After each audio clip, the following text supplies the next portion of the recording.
Hey, what's going on YouTube? Welcome to Post Cologne. Today I'm going to be unboxing 3 awesome cologne fragrances from the house of Zoha Aroma. So let's jump into it. All right, we are back with another unboxing first impressions video of 3 cologne fragrances from the house of Zoha Aroma. These folks reached out to me. They are a Canadian-based fragrance house and they said, yo, Post, think you'd like our fragrances, you should check out our fragrances. So I said, absolutely, I'd love to try them. So they sent over a few for me to test out, and that's what we're gonna do today. We're gonna check out these Zoha Aroma fragrances. I also have a coupon code. They offered it off to me, said, hey, let your audience know they can get 10% off using the code POSTCologne. I don't get any kickbacks from this. This is not an affiliate link whatsoever. It's just to save you guys a few bucks on pretty affordable fragrances. All of these fragrances are $44 from their website, and I'm gonna have links down in the description for you to check them out if you decide you wanna shop with them. So let's quit screwing around and let's get into it. All right, so kicking things off from the house of Zoha Aroma, we'll start with the presentation because the presentation for all these fragrances is the same, and it comes in these nice little, not quite velvety, but it's got kind of a nice soft texture bag. Name of the fragrance house right there with a little stringy medelia up top, and that's what they're all gonna look like. So I'm gonna save you the time. I'm not gonna unbag all of these at the same time. And I'm sorry, I don't have the knife flip for you today, but it is what it is. All right, so first up from Zoha Aroma is Mango Crush.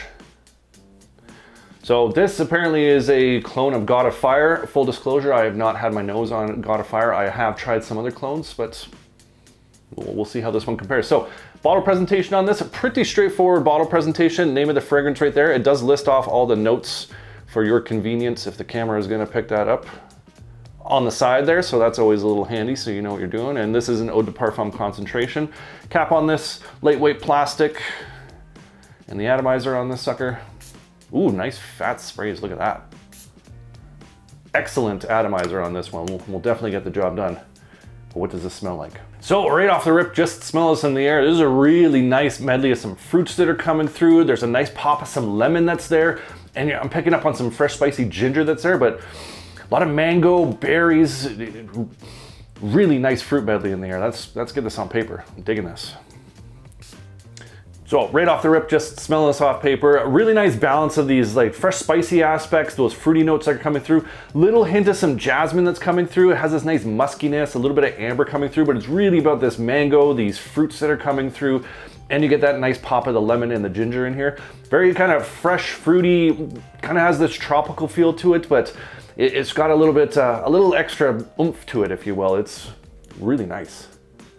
As it's opening up a little bit more, it's going from that tropical fruity sort of accord, which sometimes can lean a little bit feminine, or it's a very unisex style of fragrance, but it's forming this really nice base. So it's got this cedar wood that's coming through and this kind of sharp style of like cypriol that's playing off of that ginger note that's there. So that fresh spicy aspect, it just gives it a liveliness. It really pushes those fruits up and dances around with those.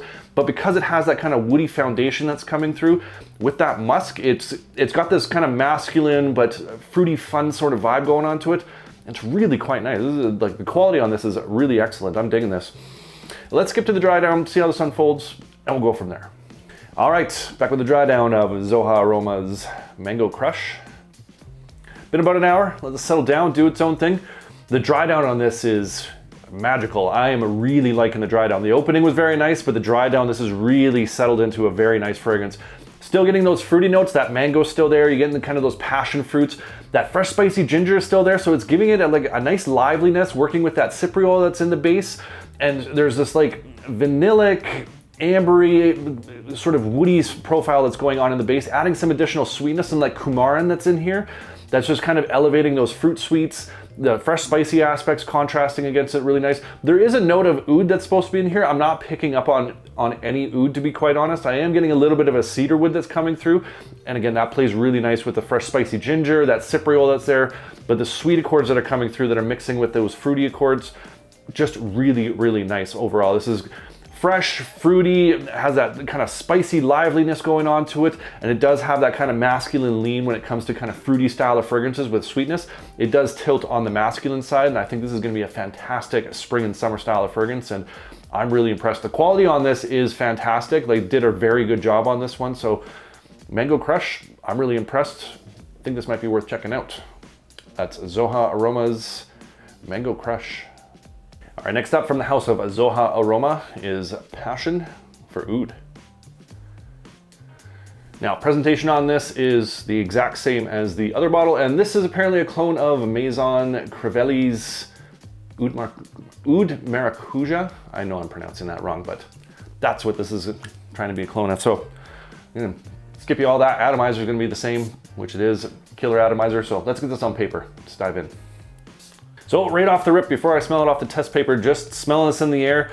Nice oud coming forward, has a little bit of a leatheriness to it. There's a rose that's working its way in there, some saffron, a little bit of a fruity note to it. So it's got this sweetness to it. It's got this kind of, this deep, almost sweet, but kind of like resinous style of oud with this rose that's working its way in there. And that kiss of the leather that's kind of working with the saffron. So it's kind of a spicy leather, but it's a soft leather that's wrapping around it right now. It's really quite nice, but let's check out the paper here. Yeah, very similar to how it was in the air. Nice spicy leather, as I mentioned, has that oud pushing forward that's wrapped with that leather accord that's going around it. So really nice oud. It doesn't have a skanky kind of edge to it. Little bit of a sweetness to it. It has almost a little bit of a woodiness to it, but it's mostly kind of a sweet style of oud, but with that leather and that spice that's wrapping around it. It really kind of just accentuates that oud note that's there. But it also has this rose, this like passion fruits that are in the air. So it has that fruity side to it, a little bit of a soft floral that's mixing and contrasting with that leather, that spiciness that's there. It's really quite nice. It's really well balanced off. It's not, I find with some of these fragrances, sometimes it can be kind of trying to pull you in different directions, but this is married together really nice. Yeah, and as this is opening up a little bit more, it is getting darker and deeper and a little bit richer. It's got a bit of a texture that's coming through that kind of adds to that spiced leather oud note.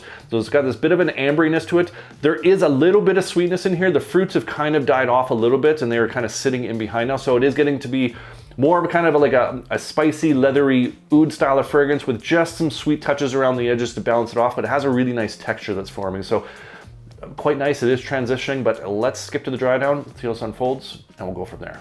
All right, back with the dry down of Zoha Aroma's Passion for Oud. Been about an hour, let this settle down, do its own thing. Again, the dry down on this one is very nice as well. The leathery aspects of this one has kind of faded off, so it was a little bit more leathery, had a little bit more saffron spice going in that opening.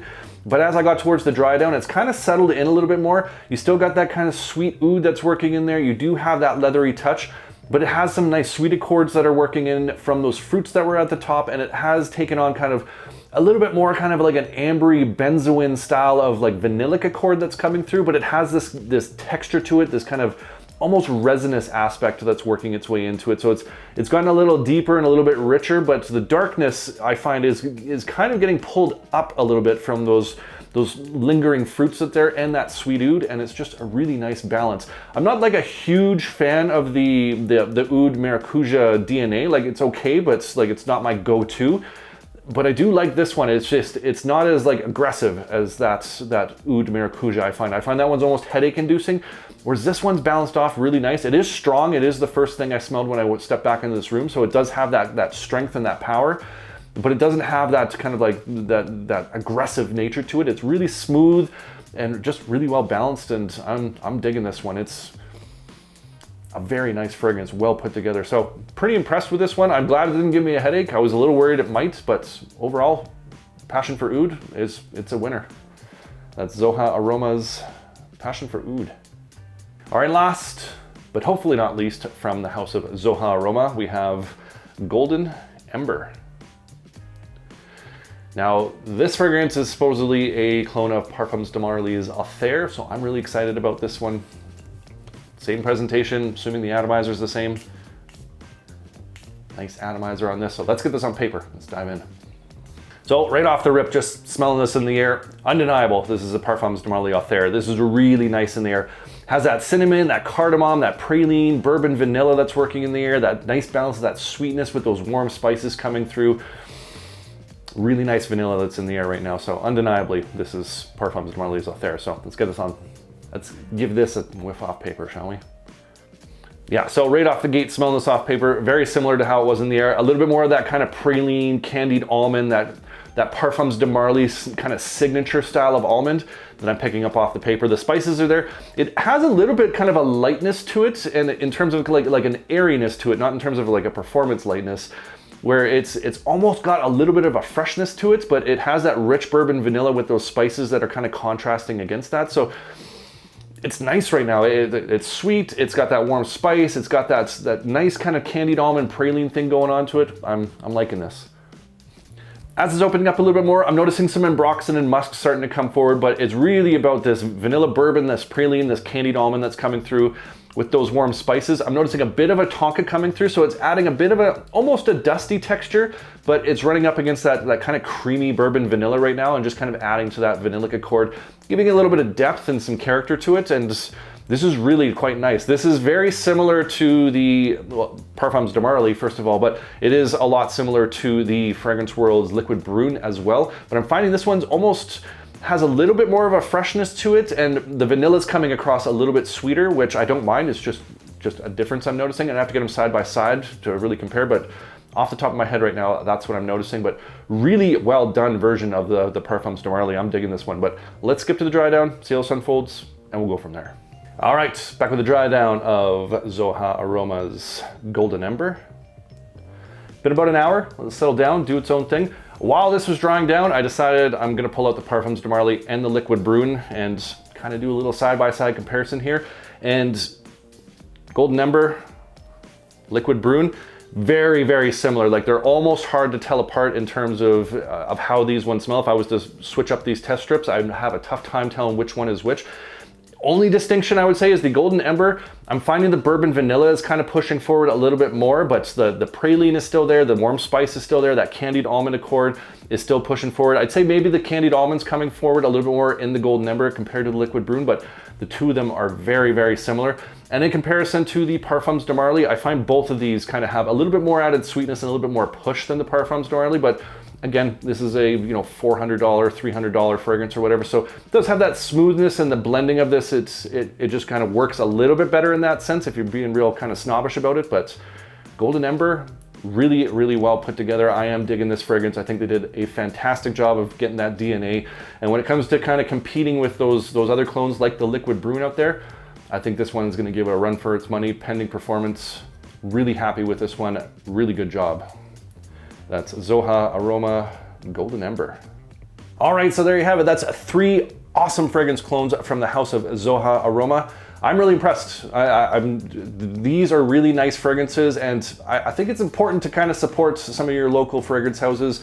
Like I said, these guys are from Toronto, Canada, and they reached out, so I'm happy to support them with this one. And I'm gonna be picking up more fragrances out of my own pocket because they did send me some samples, and there's some other bangers they have on their websites that I'm definitely gonna scoop up. And I think for $44 and using that coupon code POSTCologne, I think these are gonna be fantastic fragrances. Pending performance, I haven't tested these on skin yet, so I'm gonna have to do that. But really impressed with Zoha Aroma. I definitely think you guys should check them out. And like I said, links are gonna be down in the description along with that coupon code. So overall, really impressed. But I want to hear from you guys. What are some other fragrance clones that you want to see me do a full review on? Comment down below. I love hearing from you guys. I love getting your different recommendations, your hidden gems, different taste and scent profiles. Appreciate you. And if you enjoyed this video, make sure you hit that like button. Don't forget to subscribe. Thanks so much for watching, and we'll see you all next time.